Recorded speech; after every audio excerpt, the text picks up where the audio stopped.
This is George Dionne of the Rock is George podcast, and this is a KNAC.com exclusive interview with drummer Mark Zonder of the heavy metal act Warlord. So why don't we start off with the question I ask everyone at first. If I knew absolutely nothing about Warlord, how would you describe the band's music to me? It was the could've, should've, would've of the early 80s. Bill Tsamis, brilliant songwriter, brilliant musician, not in a Yngwie Vai kind of thing, but a true song, music, melody. Picture this: 17-year-old kid in San Jose sitting at the bus stop with a little notebook. His hair's grown out a little bit. He's got the sunglasses on. He's got that Patty Smythe black or white and red striped shirt kind of thing, the tight Jordache 20 size 27 waist, and the white Capizios, and he's sitting there writing Lucifer's Hammer. The one thing I could say, no two songs sounded even remotely ever closely to other songs. Wrong place, wrong time. We came out in the era of Motley Crue, Rat, who else was there? Faster Pussycat, Poison, whatever. It was that, 83. And, I'll never forget going up to a gentleman's house named Michael Browning, who used to manage AC/DC back in the day. Hollywood Hills, the whole thing, just like out of that Rockstar movie with Mark Wahlberg. And Bill and I go in, and he puts the record down, the Deliver Us EP, and he puts it on, listens to one side, doesn't say a word, gets up, puts it over, puts the other side, and he says, you guys got a platinum record there. He goes, but no one's going to ever hear it because you're on a small label and no one's going to care. It hurt, but at the same time, he was right. It was a tough time. I'm not faulting anybody, but if someone picked up the torch at some place and really wanted to run with this and invest in it and really do something with it, it could have been something. It really could have been something, because the music is so damn original and so special. And it's so funny because when I hear other bands go, yeah, you guys sound like blah, blah, blah. I go, yeah, but wait a minute. We came out 5 years earlier, So it's just, that is, in my whole career, that is the coulda, shoulda, woulda band, so. Well, but before we start talking about what you're doing now with Warlord, I think I'd like to stay in the 80s. That small record label you talk about was Metal Blade Records, and yep. You guys first appeared on their Metal Massacre 2 compilation, which was kind of the thing to be heard on back then. Was Warlord your first band at the time? I'd met Bill when I was in San Jose playing in a band called Russian Roulette, where we played half covers and half quote originals. I've been playing the drums since I was 7, and I was in a million bands, like kiddie bands, if you want to call it. I would be jamming with a sax player playing Chicago tunes. God knows that had to sound freaking horrible. But, I'd be doing stuff like playing with a guitar player, playing Low Spark of High Heeled Boys by Traffic. And it's like, well, wait a minute, where's the piano? It's like, I'd always been playing, since, I had my first lesson when I was 7. I played in all the school bands.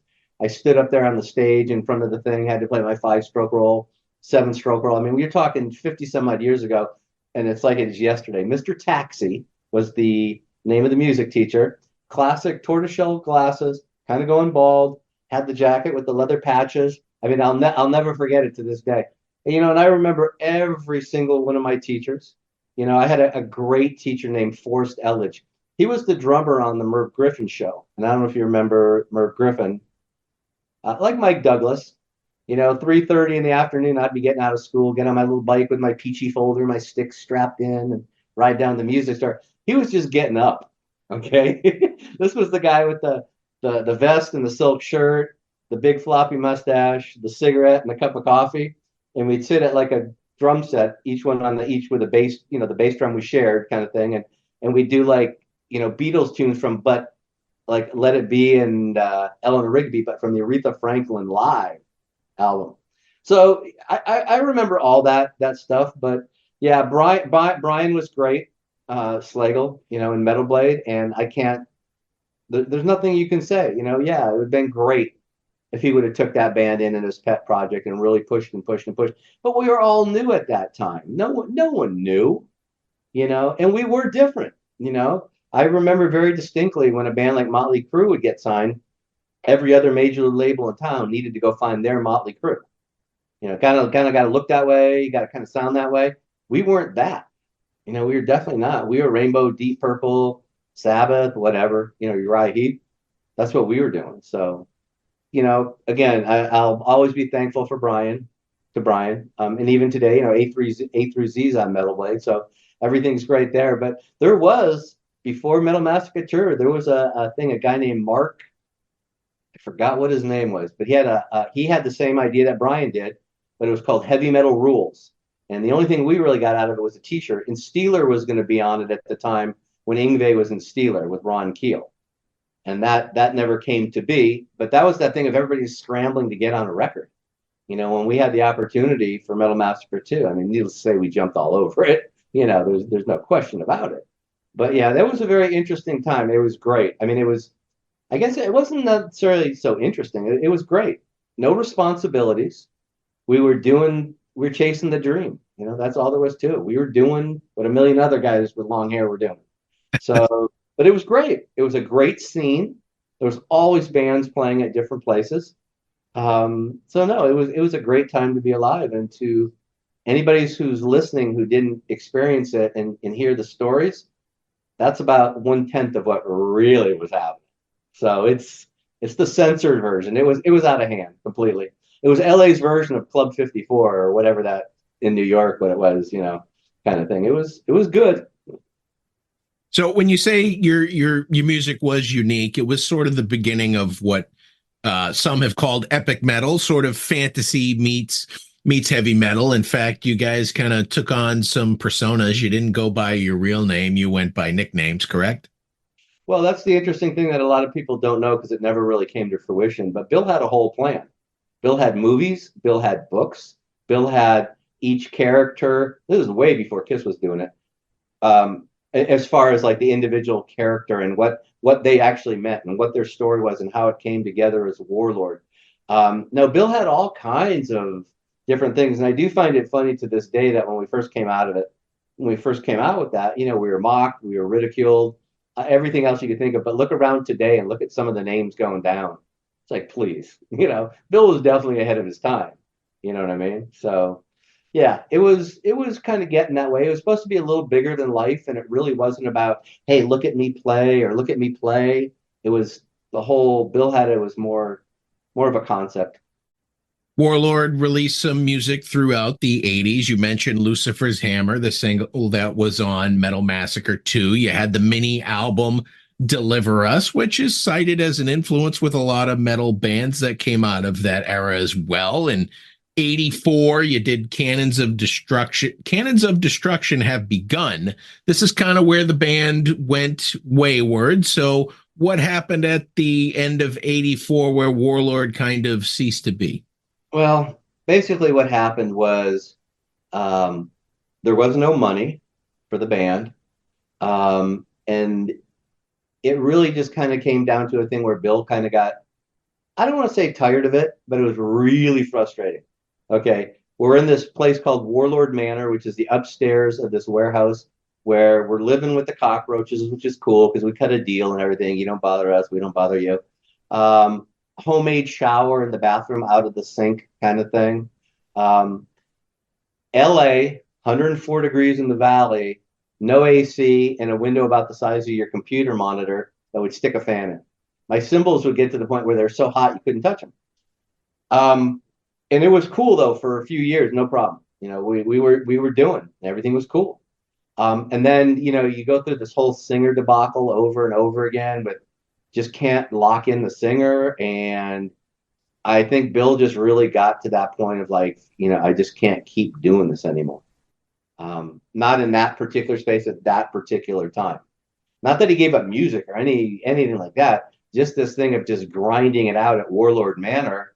That was the type of thing. I was working 3 different jobs and getting up early in the morning and go to Santa Barbara to do construction with my buddy, and then come back and rehearse. And it was grinding, but as long as we were progressing musically, I was good, you know.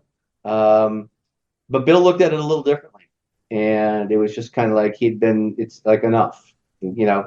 We thought we were doing really, really, really good stuff, and kind of wasn't. We didn't need massive success. We just needed another rung up on the ladder, and we just couldn't seem to get it, you know. It was tough, and the singer debacle killed us all. You know, you got the first guy, Jack, who was a great singer. He was a pop singer. Bill fed him every line in the recording studio, never rehearsed with us, never hung out with us, nothing, just feed him the line. Second guy, Rick, you know, just no motivation. You know, you got to remember all these singers, Bill's writing the lyrics and melody lines. You guys just got to come in and cop what he's doing. And it just, you know, it just wasn't happening, you know, and then we futzed around with other singers. And that's actually at that point in the game, that's when Rick Anderson kind of came into the fold back then. And he was the guy who sang on the Holy Empire, you know, years and years and years later. But Bill just kind of got to that point where, like, you know, we were doing demos. We had, you know, great songs. I thought we were progressing. The music was kind of changing a little bit, but he kind of just had enough, you know, and that was that. You guys never really had a chance to play live back then either, right? No, because of the singer problem. You know, funny story. You know, and I know I've told this a million times, but we did a showcase. I don't know how we walked into it, but we got a showcase with Bill Aucoin, who was managing Kiss. Okay. It's funny. Bill comes in, he starts yapping about how this new kid he's got from this band Generation X gonna set the world on fire. And we're like, yeah, whatever, Bill. Just listen to the Child of a Dam for a minute, okay? He was talking about obviously Billy Idol, but so we're up there. You know, Bill's there, looking like a rock star, got the Kiss boots on, the whole nine, the Strat, the whole bit. You know, everybody's got the hair and the whatever, and the big bass drums and the bass player. Jack, the singer, comes in. Okay, great. You got long blonde hair, but dude, he's busting out that Patti Smythe black and white thing, and he's got like a cape that he stole from his daughter, and he has eyeliner that would make like Gene Simmons faint. And we're all looking around, what? Dude, come on. Basically, Bill Aucoin sits us down and says, hey, you guys are a great band, but the singer's not going to work for you. And that was that, you know, so that was our big live appearance.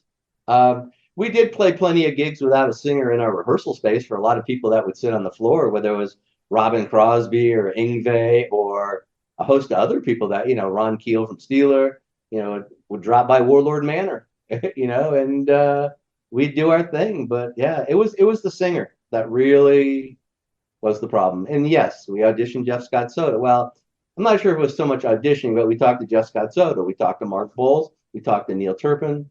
I could list another 12. Everybody was kind of looking for cash back in the day. And we didn't have any. You know, that Deliver Us record, believe it or not, was done for $800 total, all in. 8-track recording. Really good engineer. Corky was a good engineer, but it was 2 bass drums and a bass guitar down to 1 track. And he was smoking crack cocaine cigarettes or crack whatever joints or whatever he's doing the whole time. And there just wasn't the money. You know, there just wasn't money. So, you know, that affected. And a lot of guys didn't want to commit because they all thought they could get these great gigs and make a bunch of money. So we had a singer problem. And Bill wasn't going to settle, or I wasn't either, but we weren't going to settle for anything. We couldn't. We knew we had to have Ronnie James Dio, which is another story when we went to his house, but that's another story for another day. But, you know, nothing would stop us. But yeah, it was tough. It was a singer that really, I think, really sent Bill, you know, really made an impact to have a negative vibe on the whole thing just because we couldn't get it going. So you and Bill, you go your separate ways sometime around 84, 85. You guys reunite in 2002 for Rising Out of the Ashes. What brought you guys back together? Well, we'd always stayed in touch. And there was no bad feeling per se. There was no like, hey, someone stole the money, someone, you know, stole my guitar or stole my girlfriend. There was none of that. You know, that wasn't what it was about. I'd always talk to him, and we talk, and I'd always say, hey, you know, if you got anything going on, I don't care what it is. It doesn't have to be Warlord Web. Just let me know. I'm always game for anything, and so on and so forth. And I mean, I even contacted him at certain points when I was doing the Slave Year record to see if he could help out writing some things. You know what I mean? So we always stayed in touch, and it was really up to Bill when he got to that point where he wanted to do it again. You know, even in that time period when we did Rising Out of the Ashes, I mean, I'll never forget being in New York because we did it in my house, and he came out and everything. I guess he was in Florida at the time. You know, he was on a lot of medication. He was dealing with a really bad intestinal thing, you know, and people don't realize, but for him to get up and actually get to those shows in Greece, I mean, he went through like a whole preseason training, like for a football team or something, to physically be ready because he was in a lot of pain, and he had, you know, I always said, you know, the stomach is the worst, you know, it just knocks everything down, and but he called me and said, hey, you know, let's do something. He sent me one or two little things. I started recording them. We went back and forth, you know, and that kind of thing. And it was just kind of amazing because we were able at that time to secure Joachim Kahns from Hammerfall. Okay. I thought our prayers were answered. You know, I kind of saw the Red Sea part. I'm like, oh, this is perfect. Here's a guy who's totally into it. He's been a Warlord fan his whole life, so we don't have to explain it to him. And he's from a band that's so much more popular than Warlord. How could we go wrong? There was so much backlash. You know, no one wanted the record. Metal Blade passed on it, you know, completely passed on it. And believe me, we weren't asking for any money. We just wanted to have it out, you know. But yeah, I thought Joachim did an amazing job. I thought he really, you know, but I don't know, there's some kind of backlash. You know, I don't know, it's like Warlord fans didn't like Hammerfall. I don't know what the deal was, but it didn't go as planned as far as what I thought the popularity and the things that could happen. But we did play Wacken, and we did play a small little show before it. I forgot what the year was, but you know, that's kind of interesting. Warlord's first gigs in front of like whatever, 40, 80, whatever, on a stage that's as big as a football field. It was kind of interesting for the first gig to be there. So, but yeah, he just called me up and said, hey, you know, blah, blah, okay, let's go, you know, and we did. And then we came around to doing the Holy Empire, the same kind of thing. We're just putting music together. And then we had the opportunity. We said, hey, how do you feel about playing live? You know, and so, you know, we went to Greece and played a few shows, and everything went great, and blah blah blah blah blah. But Bill was in a lot. He was in a lot of pain, and he was, you know, and it's not cool to travel and all that kind of stuff when you're sick, you know. But he did, you know. So the good thing is that, you know, obviously before he passed, he definitely got to taste what was going on, you know. And I'll never forget the gig in Athens. And we're sitting backstage and the opening band's on, and all we hear over the top of the opening band is Warlord, Warlord. And I looked at Bill and we both kind of smiled. And it was an interesting moment because it was kind of like, on one hand, it was like, damn, this is awesome. And on the other hand, it was like, what the hell took everybody so long? And it wasn't really them taking so long. It was like, what took us so long? But it was a great moment. I'll never forget that moment, you know. So, but he did get to go out and do it. So, and that was it, you know. Even after that, we talked about doing a record. We talked about kind of doing a record coming back to the original Deliver Us, kind of that 3 to 4 minute songs, more of a rock thing, not worrying so much about the big epic orchestras and all that. Get back, because that's what everybody seemed to really, really like, was that style. He sent me a few things, kind of worked on them. It's just that with his illness, he couldn't keep up any kind of pace, I guess you could say, if the word pace comes into play, but he just couldn't keep it going, you know. And it was sad, but, you know, I wasn't going to push him and, you know, and any of that. Bill Tsamis passed away on May 13th, 2021. Your latest album by Warlord is Free Spirit Soar. It's coming out through High Roller Records on May 5th. This is a tribute to Bill, right? Yes. It's amazing how you actually did your research on it. You'd be amazed at how many interviews it's like people are like, wow, do you even know how to spell the name of the band? No, I appreciate that the homework that you did. Like I said, Bill and I were working on songs, you know. I have tapes of other stuff that we did, you know. A lot of it's in the computer, but I have tapes, you know. And, you know, at first when he first passed, you know, what am I going to say? Oh yeah, man, we're putting the band back together. We're going to be out in 2 weeks. We'll see you guys in Germany. You know, of course not. You know, it came as a shock. And I said flat out, that's it, kind of done. It's not going to really happen without Bill. Okay, I just couldn't really think about it at the time, and it wasn't the time to think about it at that time. And then a year or two went by, and Giles Lavery showed me a couple of emails that I had never seen before. I know over the years, Bill had always told me, hey, man, if I can't go, like when we were trying to plan dates, he goes, if I can't go, just find a guitar player that you like. He goes, the parts aren't that special. I just want my music to be out there. He goes, you can get anybody that's just good, will be able to do it, and you guys can go play that stuff, and that's in an email. And then there's another email where he talks about how he has a bunch of ideas and he wants us to carry on and put it out because he'd rather have his music live and have it keep going since he's not going to be able to do it. So Giles and I just started talking, and it just kind of came together. We had ideas. Bill's guitar tracks are actually on that album at times because I had the tracks. So we built songs around that. Not a lot of lyrics and melodies, and Giles did that in the Warlord fashion. And people need to know that Giles and Bill were a lot better friends than Bill and I were. Not that Bill and I weren't friends, but Giles and Bill hung out all the time. Giles would come from Germany and spend weeks or months or whatever with Bill in Florida, and they'd be hanging out and be talking about all these different kind of things. So if anybody knew Bill, it was Giles. He knew him. I mean, I knew him obviously, but Giles, when it came to the writing of the lyrics and melodies, keeping in that Warlord vein, that's what we were trying to do. And that album is not Warlord 2024. That's kind of just a throwback to what Warlord is. I didn't go in and get overly particular with the drums because we never did in the old days. We just kind of jammed and out it came. I didn't start busting out the electronics and polyrhythms and Afro-Cuban grooves like a new band where I would just kind of go nuts.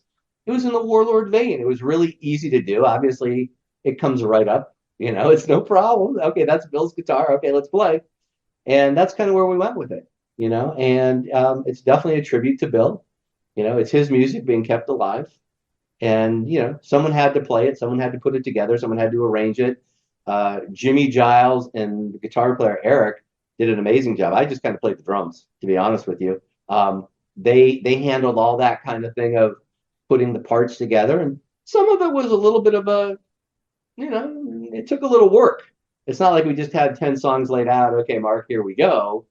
They had to do some work in, and they definitely deserve the credit to bringing that to the forefront. Because I'd like to tell you that I sat there and no.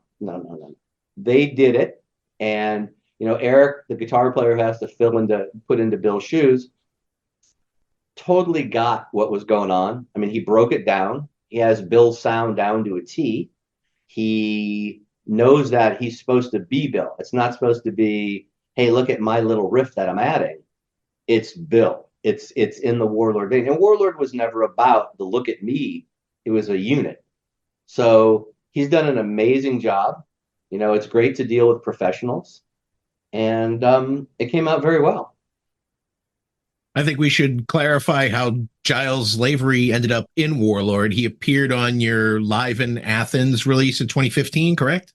Yeah, that's a story that basically everybody that ever saw those shows should basically buy Giles a beer next time, because what happened was we had a different singer that was supposedly all ready to go, and every month we were supposed to get a couple songs and blah, blah, blah.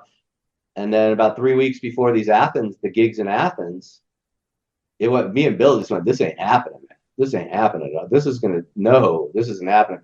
Like I said, Bill knew Giles really well from his band Dragon's Claw and just the conversations with him. And, and also Giles had sung the one song on the Holy Empire, the song called Kill Zone, because it's more of that Halford style that Giles was a lot better singing than Rick Anderson was. So Bill calls him up and says, hey, you think you'd be able to do this? And Giles just crammed and studied and crammed and he saved the day. If Giles would have said, hey, man, sorry, I can't do it, my wife won't let me go, or whatever, those shows would have never happened. We would have had to cancel. And when you think about it, if that would have happened, who knows if we would ever got on our feet to play any kind of shows. So people need to buy Giles a beer on that one. It was kind of a no-brainer who was going to sing, on this Warlord stuff, for the fact that he'd done it already. Him and I are really good friends, and this was more about getting it done in the spirit of Warlord. than me trying to go out and find, you know, the next Ronnie James Dio or find the next whatever. It was like, it's right there in front of your face. So let's roll with it. And he did a great job. So, you know, I mean, if he was subpar and not happening, I would have had to have that conversation, you know, but it wasn't, you know, and he gave 130%. And that's how he got to where he is right now, as far as that goes. You know, hard work, determination, taking a chance on a gig. Funny stories about Giles, I'll never forget this. We're playing Keep It True. We're doing a sound check.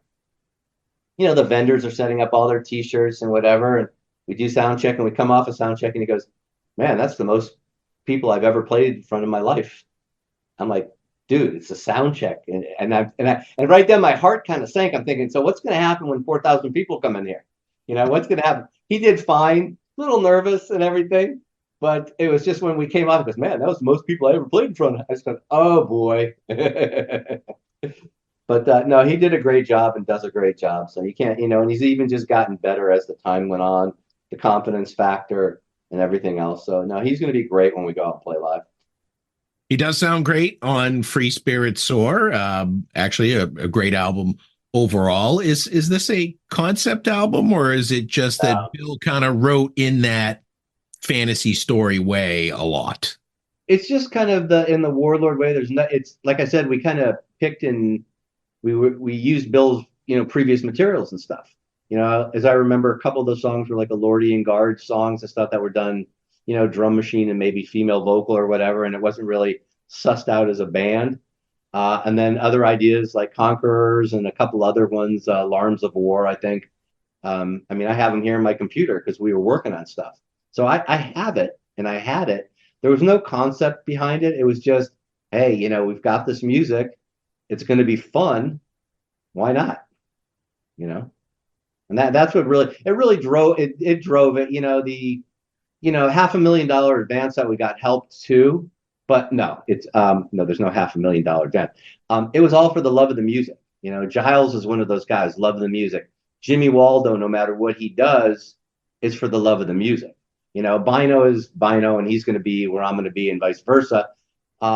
And then Eric was just the perfect fit. And we talked to other guys. Oh, believe me, there's stories behind. There's always stories, but there's guys. We had one guy, prominent guy, big name guy, wanted it.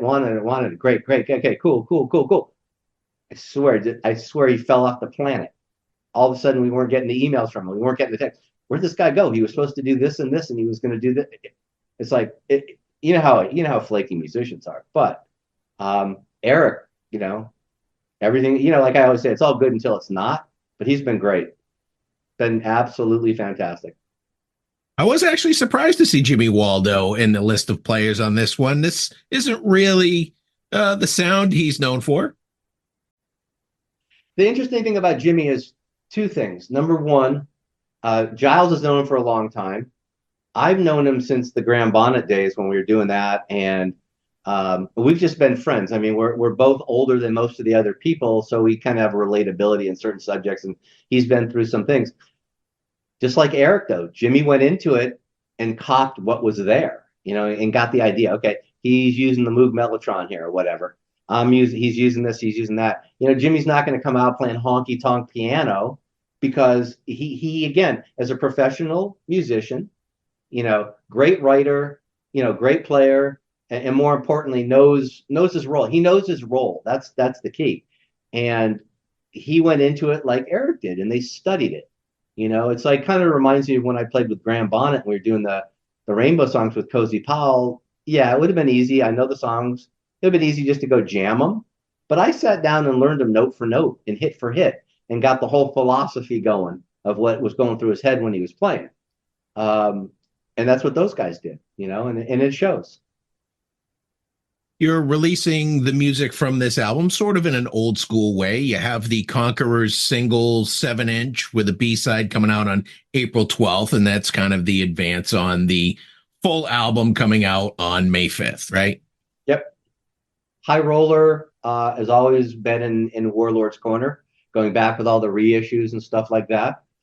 They've been great, absolutely great. Again, another thing that Giles, you know, worked really hard on.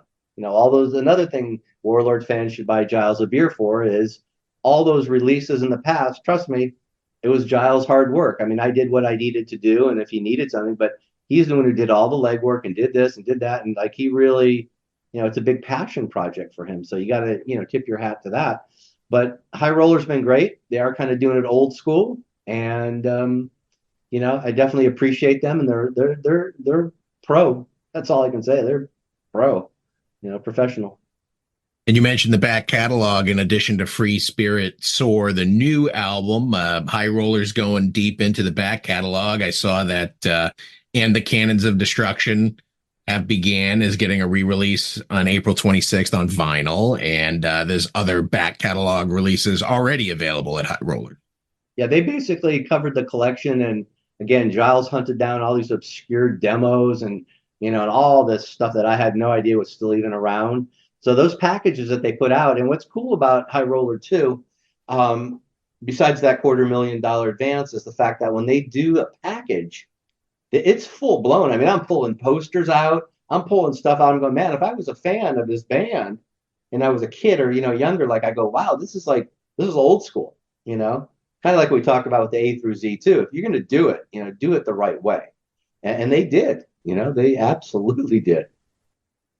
So let's talk about live performances for Warlord. You got some lined up for this year? Oh yeah. It starts at the end of August. We're in that stage right now where I'm not sure what I can say we're playing and what we're not playing. Obviously anything that we put out on the internet is there, but it's just basically end of August into September. Germany, Italy, France, and Greece. We're also booked looking into next year as well as different things that are possibly in the States.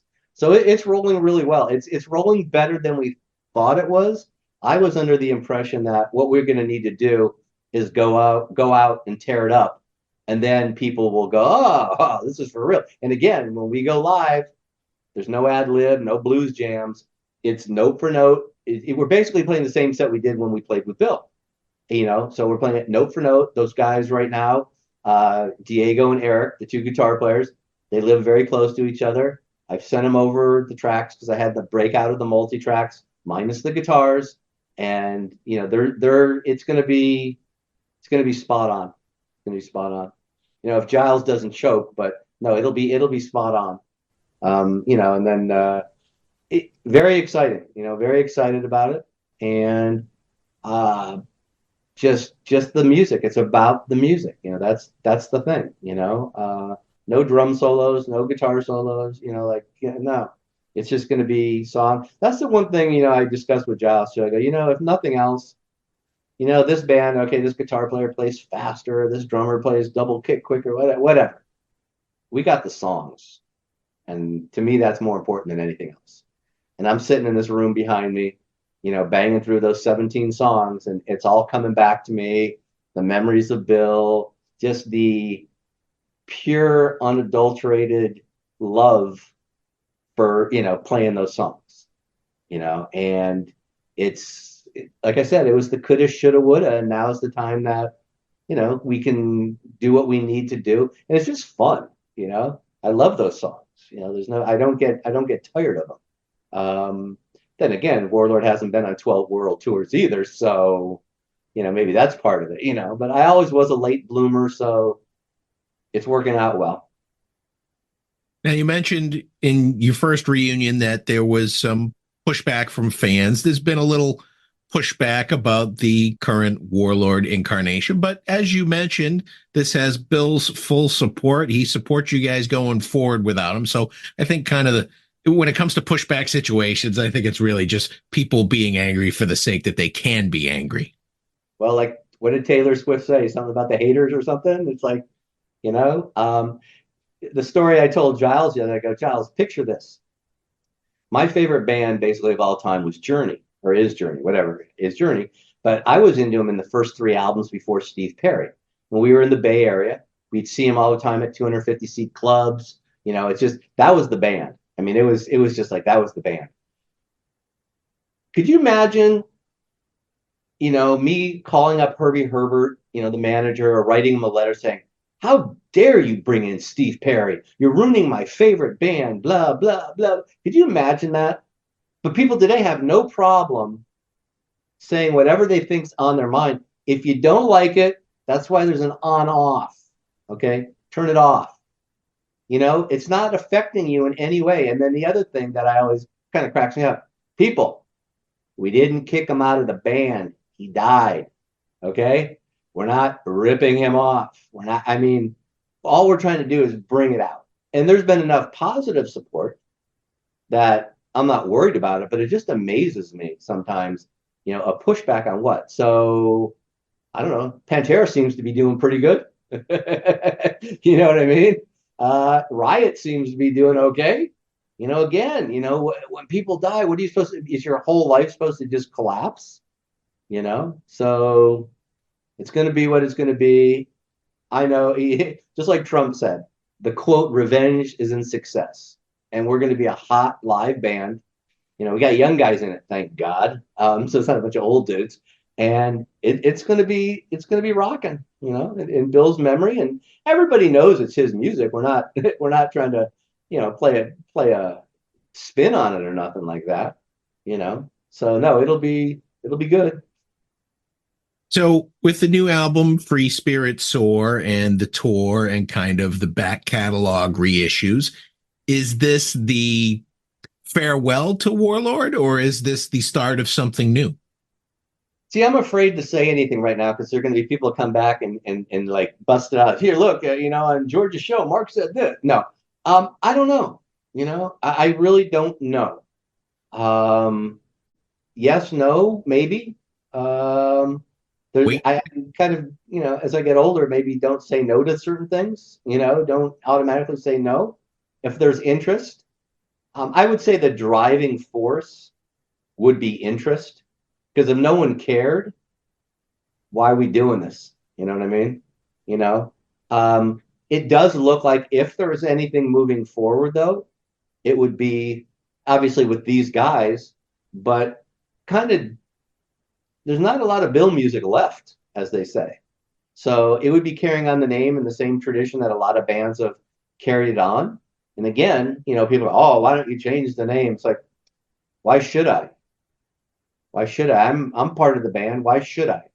You know, why do I need to? Am I what Bill's turning over in his grave right now? I mean, what? You know, it's like, again, everybody has to say something, you know, but no, it's you know, again, and I say this half jokingly, but kind of seriously. You got all these people that, you know, have their opinion, but I'm the only one who kind of went up Mount Sinai with Bill. Okay. It was Bill and I. Okay. So if anybody has the right to do anything, it's him and I, you know, it's me. You know, I don't feel that, oh, you can't do this. You know, you were the fifth bass player. Okay. No.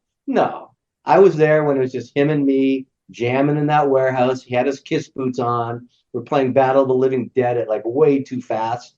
I almost had a stroke, but you know, I was as much a part of it as he was. You know, there was definitely a partnership there. And without either one of us, it would have never came to any kind of fruition.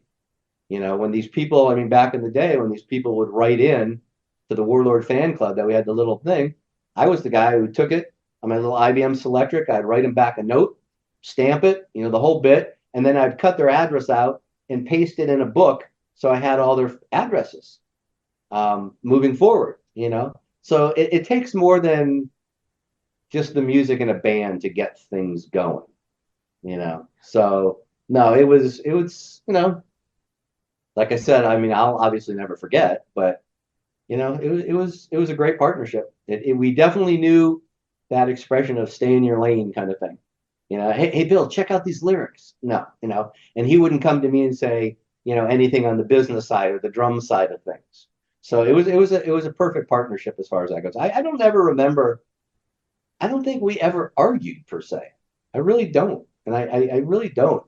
He did his thing, I did my thing, and it just worked. So switching gears real quickly, this album sitting behind me is A through Z. That's another one of your projects that came out maybe a year and a half ago, 2 years ago. When can we expect more music from A through Z?